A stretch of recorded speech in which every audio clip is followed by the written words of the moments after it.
You know they say that truth is stranger than fiction.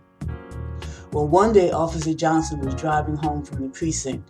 He had just worked a double shift and he was exhausted. But he wasn't exhausted enough to notice that the car in front of him was kind of weaving in and out of traffic, not speeding, but just kind of going to the left and then moving back to the right. And so he decided to pull the driver over and just check to make sure everything was okay.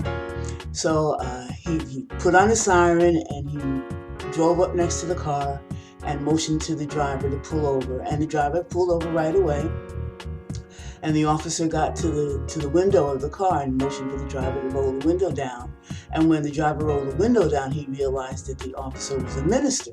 So he said, "Good afternoon, Pastor. I'm sorry to disturb you, but I noticed that you were driving, kind of weaving erratically in and out of traffic, and I just wanted to make sure that everything was okay." And the minister said, "Oh, of course, fine, officer. Thank you so much, but I'm okay." And it was at that moment that the officer noticed a brown paper bag on the passenger seat of the car, and it looked like there was a bottle inside. So he said, "Excuse me, Pastor, would you mind, may I ask what's in that bottle?" And he said, of course, officer. It's just a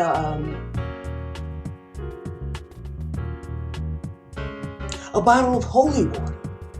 And the officer said to himself, "Well, Pastor, would you mind if I just took a little sip of your holy water?" And the minister said, of course. He reached for the bottle in the bag and handed it to the officer. And of course, when the officer took a sip of the, quote, holy water, he realized that it was wine and he spit it out and he said, "Pastor, this is not holy water, this is wine." At which point the pastor shouted, "Well, praise the Lord, he's done it again."